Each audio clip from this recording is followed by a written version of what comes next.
700 साल पुरानी है पंढरपुर की यह महायात्रा।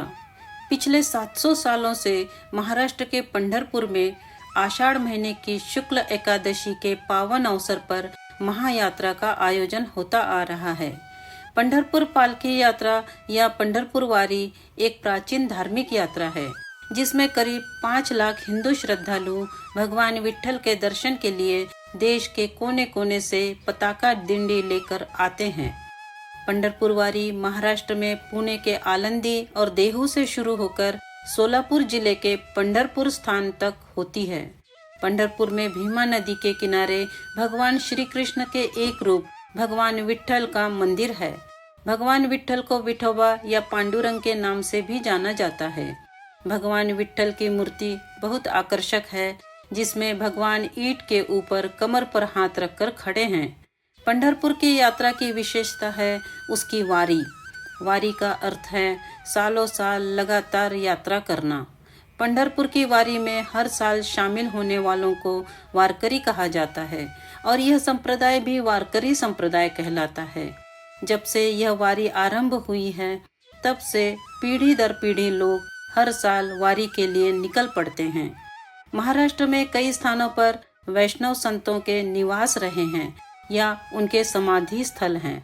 ऐसे स्थानों से उन संतों की पालकी, जिनमें संतों की चरण पादुकाएं रखी जाती हैं, वारी के लिए प्रस्थान करती हैं।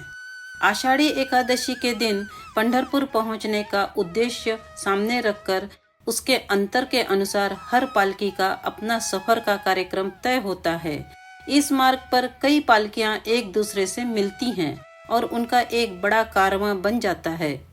वारी में 2 प्रमुख पालकियां होती हैं। उनमें एक संत ज्ञानेश्वर जी की तथा दूसरी संत तुकाराम महाराज की होती है। 18 से 20 दिन की 250 किलोमीटर की लंबी पैदल यात्रा कर 21वें दिन वारकरी देवशयनी एकादशी यानी आषाढ़ी एकादशी के दिन पंढरपुर पहुंच जाते हैं। और जब दोनों पालकियों का एक ही स्थान पर संगम होता है और लाखों वारकरी एकत्रित होते हैं और एक साथ जय हरि विट्ठल और रखुमाई का जय घोष करते हैं, तो ऐसे विहंगम दृश्य का केवल अनुमान ही किया जा सकता है। इसके अतिरिक्त इस यात्रा में कई धार्मिक मान्यता प्राप्त पालकियां सम्मिलित होती हैं, जिनमें पैठण से संत एकनाथ जी की पालकी तथा शेगांव से गजानन महाराज के साथ ही संत सोपान देव, संत मुक्ताई, त्र्यंबकेश्वर नासिक से संत निवृत्तिनाथ की पालकियों को भी अत्यधिक आदर सम्मान प्राप्त है। वारी में शामिल होना या वारकरी बनना एक परिवर्तन का आरंभ है। एक बार वारी के साथ यात्रा करने का अनुभव मनुष्य के विचारों में परिवर्तन लाता है और उसके आचरण में भी परिवर्तन होता है। यह पूरी प्रक्रिया वारी में अपने आप शुरू हो जाती है, क्योंकि वारी का उद्देश्य है ईश्वर के पास पहुंचना, निकट जाना। वारी में दिन रात भजन कीर्तन नाम स्मरण चलता रहता है।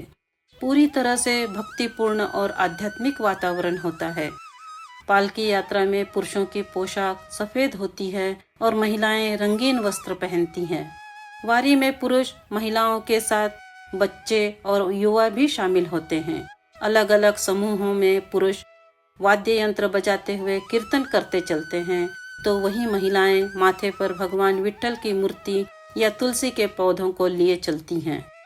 धूप हो या बारिश हो, भूख या प्यास लगी हो, लेकिन सभी भगवान विट्ठल की आराधना में डूबे पंढरपुर की ओर बढ़ते रहते हैं।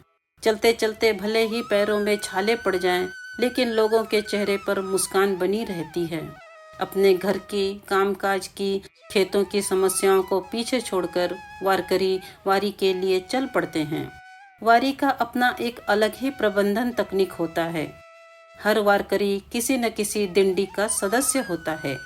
एक छोटे किंतु संगठित समूह को दिंडी कहा जाता है। हर दिंडी को एक क्रमांक दिया जाता है। पूरी वारी की यात्रा में इस दिंडी का स्थान निश्चित रहता है। किसी भी दिंडी को यह अनुशासन भंग करने की अनुमति नहीं होती। एक गांव से दूसरे गांव को जाने का समय निश्चित रहता है। कोई समय पर अपनी दिंडी में नहीं पहुंच पाए तो वारी उसके लिए बिना रुके आगे चल पड़ती है। हर दिंडी का एक प्रमुख होता है। उसी के नाम से दिंडी जानी जाती है। एक दिंडी में आमतौर पर 150 से 200 लोग होते हैं। वारी में शामिल होते ही हर सदस्य अपनी दिंडी के प्रमुख को अपने आने की सूचना देता है और खर्च करने के लिए तय रकम उसे सौंप देता है। उसके बाद उस सदस्य की पूरी जिम्मेदारी उस प्रमुख की होती है। यह सिलसिला पंढरपुर पहुंचने तक चलता है। सामान ढोने के लिए हर दिंडी के लिए एक ट्रक या टेम्पो साथ में रहता है।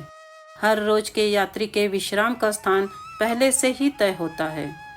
दिंडी के प्रमुख वहां पहले पहुंचकर अपने सदस्यों की व्यवस्था करते हैं। वो उन पैसों को कभी भी स्वयं पर खर्च नहीं करता है और ना ही उस धन को लेकर उसकी नीयत बिगड़ती है। इस यात्रा ने लोगों को एक दूसरे पर विश्वास करना सिखाया है। हर नगर में, हर गांव में पालकी का कहाँ स्वागत होगा, स्वागत कौन करेगा, इसकी भी परंपरा सी बनी है। पालकी का निवास उस नगर के सबसे बड़े मंदिर में होता है। अन्य दिंडियां अलग अलग मंदिरों, धर्मशालाओं में विश्राम करती हैं। वारी में हर साल लाखों लोग सम्मिलित होते हैं, किंतु फिर भी यह कारवां सुनियोजित ढंग से सैकड़ों सालों साल चलता आ रहा है। वारी की हर दिंडी मानो एक परिवार सी बन जाती है। दिंडी के सदस्य अलग अलग गांवों के होते हैं। वारी के बाद भी उनका आपस में संपर्क रहता है। अपने पास की खाने पीने की चीजें बांटी जाती है। बूढ़े लोग आपस में बातें करते हैं। महिलाएं मिलकर आपस में अपने सुख दुख बांटती हैं। दिंडी में कभी संघर्ष हुआ हो, हाथापाई हुई हो या दो दिंडियों में संघर्ष हुआ हो, ऐसा आज तक कभी सुनाई नहीं दिया। पंढरपुर की इस वारी में कई प्रांतों से भक्तगण हर साल आते हैं। पांडुरंग वैष्णव तथा शिव का एकाकार रूप है। इसी कारण यह तीर्थ क्षेत्र महान है। वारी में भक्तों के साथ चलने का अनुभव चिर स्मरणीय तथा परिवर्तनीय है। राम और कृष्ण, शिव और शक्ति, सबका एक साथ दर्शन यही होता है। लंबी यात्रा के बाद पालकी जब पंढरपुर पहुंचती है, तब सभी भक्त भीमा नदी में स्नान करके विट्ठल मंदिर में भगवान विठोबा के दर्शन करने जाते हैं। मंदिर की सीढ़ियों पर भगवान विट्ठल के अनन्य भक्त संत नामदेव की समाधि है। ऐसा माना जाता है कि संत नामदेव ने स्वेच्छा से मंदिर की सीढ़ियों पर समाधि ली, ताकि मंदिर जाने वाले श्रद्धालुओं के पैरों की धूल उनके शरीर पर पड़े। वर्तमान में इन सीढ़ियों को पीतल की परत से सजाया गया है। धन्यवाद।